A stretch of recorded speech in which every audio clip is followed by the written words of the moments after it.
Hello class 8 students, welcome back to the Smart Learning channel. So today we are going to continue chapter number 4, metals and non-metals of NCERT class 8 science.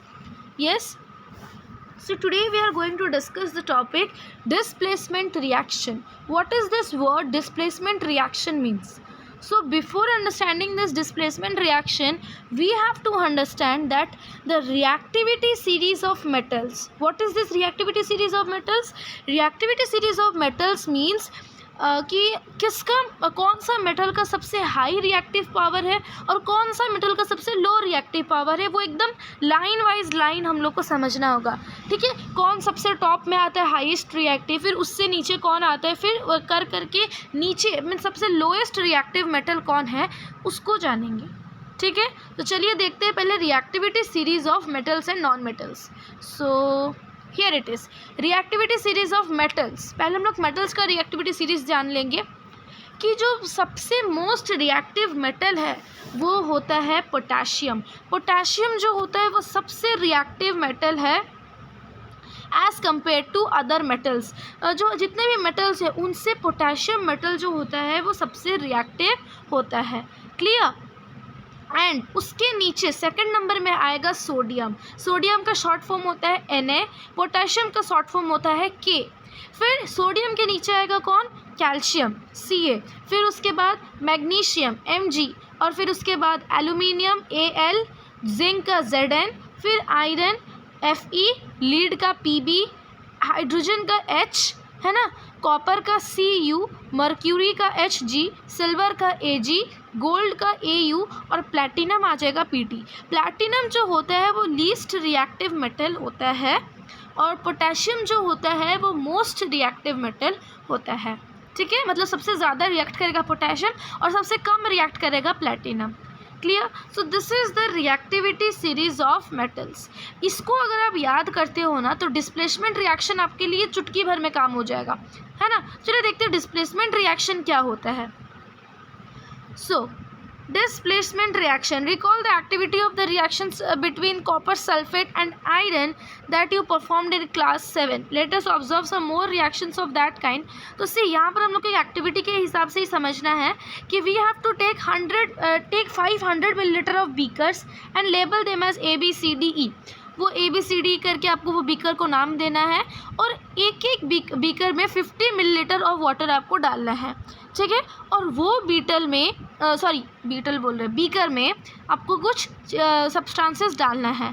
ठीक है, कौन कौन से substances डालने हैं, वो जो हम लोग पहले वाला एक्टिविटी किए थे जिसमें कि हम लोग को कॉपर सल्फेट एक में डालना है और फिर जिंक ग्रैन्यूल और फिर copper sulphate plus iron nail.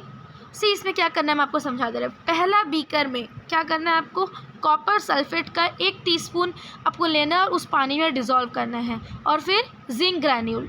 ठीक है, फिर उसके बाद कॉपर सल्फेट लेना है बीकर बी में और आयरन नेल लेना है.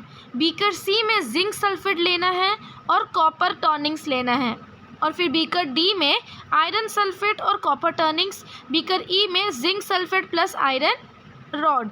ठीक है, सो आयरन नेल आपको लेना है और फिर आपको देखना है रिएक्शंस क्या क्या होते हैं. ठीक है, तो देखना कुछ देर बाद रिएक्शंस करना स्टार्ट हो जाएंगे. तो वो रिएक्शंस क्या होंगे चलिए देखते हैं. What changes do you observe in the various beakers? You have read that one metal displaces another metal from its compound in aqueous solution. See, अब आता है displacement reaction का definition.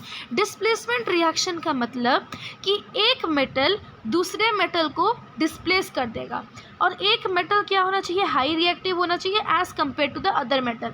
For example this is metal number 1 and this is metal number 2. ये metal number 1 अगर high reactive है ना as compare to this metal number 2, तो ये क्या करेगा, मेटल नंबर 2 को डिस्प्लेस कर देगा, मतलब इसको हटा देगा और वो खुद का जगह बनाएगा वहाँ पर. क्लियर.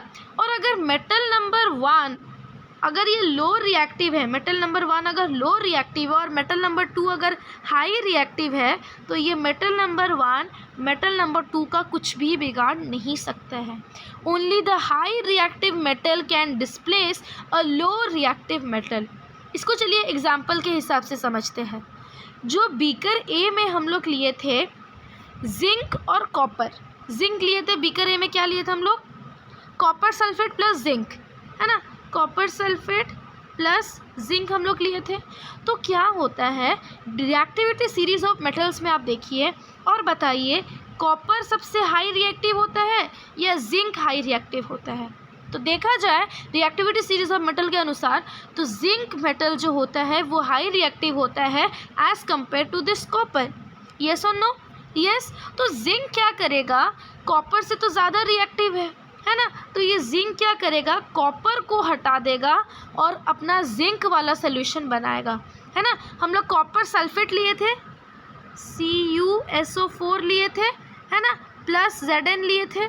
तो Zn तो हाई रिएक्टिव है एज कम्पेयर टू कॉपर, तो Zn क्या करेगा, Cu को डिस्प्लेस कर देगा और यहाँ पर अपना सोल्यूशन बनाएगा ZnSO4 और Cu को बाहर निकाल दिया, है ना। हाई पावर जिसका होता है वो लो पावर को अच्छे से डिफीट कर देता है।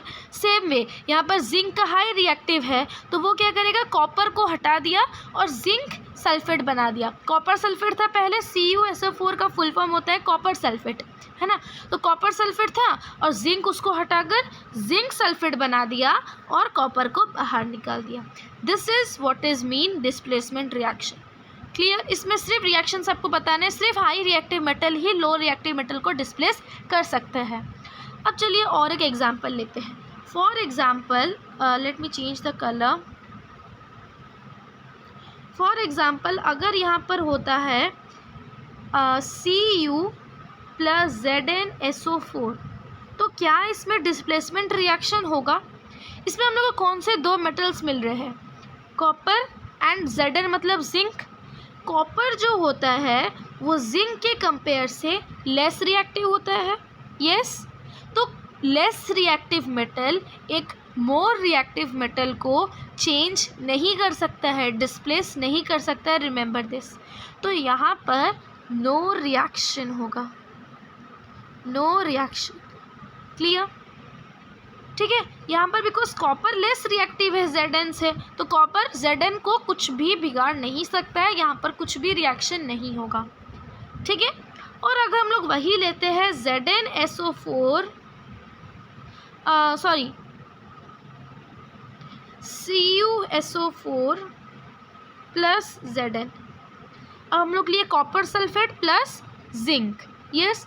तो जिंक के हिसाब से, कॉपर के हिसाब से कौन हाई रिएक्टिव है, जिंक है।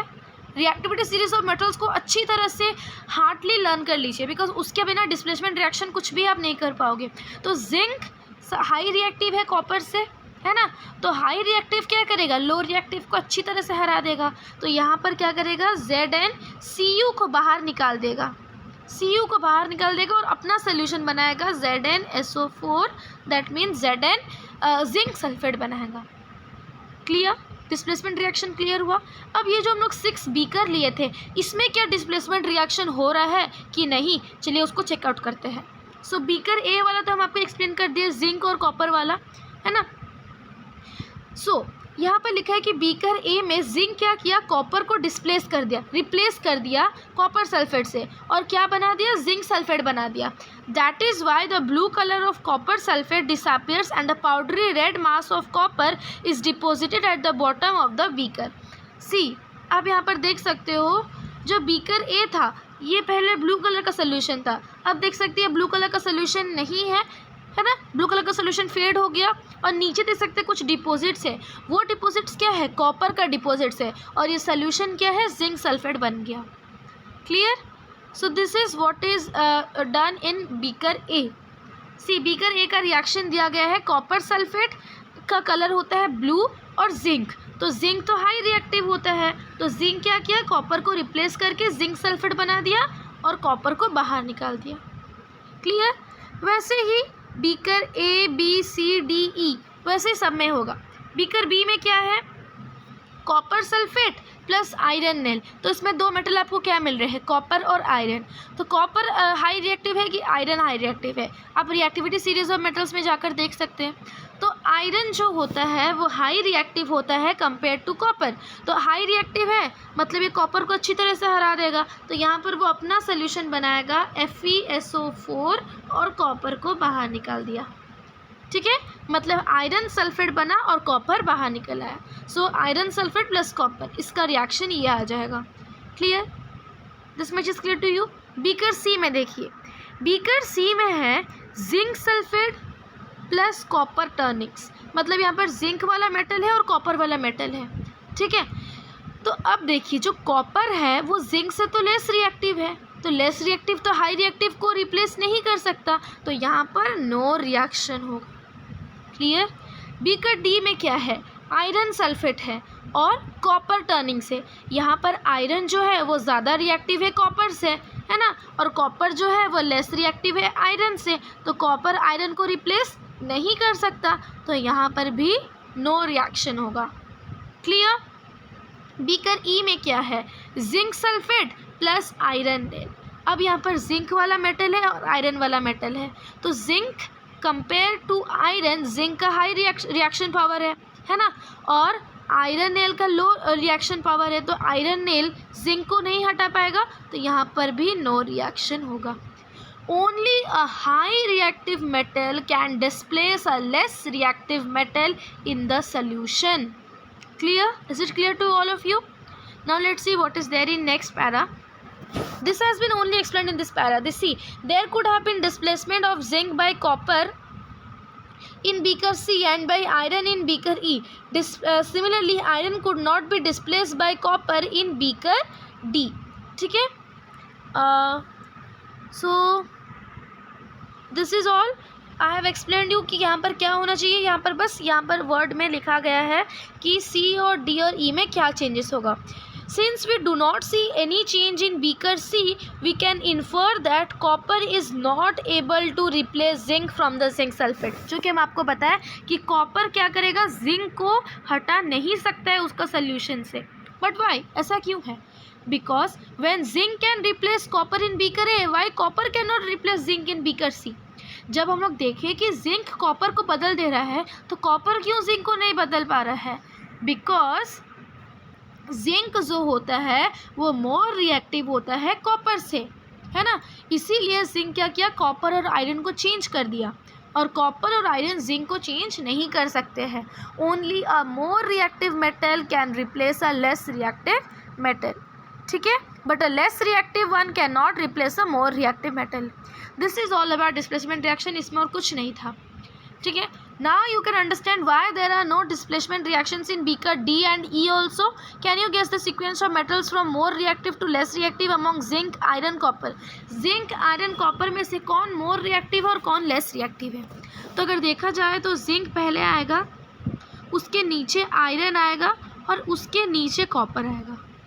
जिंक का शॉर्ट फॉर्म आ गया Zn, आयरन का केमिकल नेम आ गया Fe और कॉपर का केमिकल नेम आ गया Cu।